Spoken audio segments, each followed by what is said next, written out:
नमस्कार सर्वांना. तर आता मी मस्तपैकी काहीतरी अशी भाजी बनवणार आहे. खूप छान आणि टेस्टी लागते.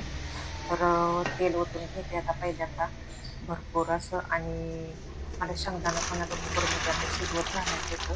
तर आपली भाजी पण शिजते. तर ही वाळकं शेंगदाणा येतं कुकरमध्ये असं शिजवून घेणार आहे 5-7 अशा शिट्ट्या. खूप छान आणि टेस्टी लागते आणि थोडंसं त्यात मीठ टाकून घेते आता. तर शेंगदाणा चांगला आता 2-3 पाण्यानं धुवून घेते आणि नंतर मग आता कुकरमध्ये घालून शिजवून घेते. हे छान असं टाइमपासला असं खायला असतं म्हणून मी नेहमी असं करत असते शेंगदाणं वाळतं. तर असं काहीतरी असं चटपटीत असं तळून घेतलं मस्तच.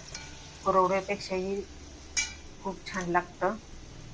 आणि इकडे मला आता भाजी पण आता बनवून घ्यायची आहे. तर मस्तपैकी आता भाजी पण आता बनवून घेते आता. आणि इकडं कुकरच्या शिट्ट्या पण करते. तर थोडंसंच बघा आता मी मीठ टाकून घेते. लय काय मीठ टाकलं नाही, चांगली उकळी पण फुटली आणि कुकरच्या चांगल्या शिट्ट्या आता 5-7 करून घेते आता. तर आता मला बनवायची आहे वांग्याची भाजी. तर वांग्याची भाजी पण आता बनवून घेते आता. चपात्या पण बनवून घेतल्या त्या मस्तपैकी झटकीपट. तर जिरं टाकलं, थोडं कांदा टाकून घेते. तिखट दिसणं आता वांग्याची भाजी आता टाकते. आता वांगी चांगली आता धुवून घेतली आता पाण्यानं. तर पाण्यातून बाहेर जर वांगी काढली तर दिसायला काळपटपणा येतं, त्याच्यासाठी ती पाण्यात ठेवलेली होती वांगी. तर वाटाणा मिक्स भाजी आहे. तर खूप छान आणि टेस्टी लागते. तर थोडीशी हळद टाकून घेते आता आणि कांदा पण आपला चांगला फ्राय झालाय आता. तर चवीनुसार आता मीठ, चटणी मला पाहिजे तेवढे आता टाकून घेतली आता. आणि पलटीसनं आता वांगी पण टाकून घेते आणि झाकून ठेवते. आणि खूप छान असा, किती छान असा कलर आलाय आणि बसून पण आपला चांगला शिजलाय आता तेलातच.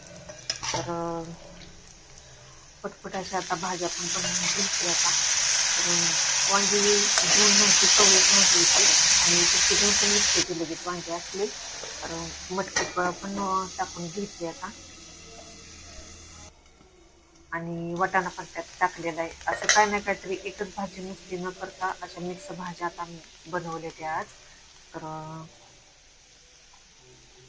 भरपूर असं शेंगदाण्याचं कूट पण टाकून घेतलं आणि झाकून ठेवते आता.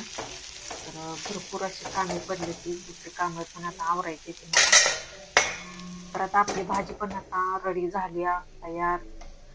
या सर्वांनी जेवायला. मस्त छान छान अशी भाजी बनवली. पाणी थोडं सुद्धा टाकलेलं नाही त्यात. तर किती मस्त अशी भाजी शिजलेली आहे आणि तेल पण सुटलं या. आणि मटकी आणि वांग, खूप छान भाजी. चला तर मग बाय.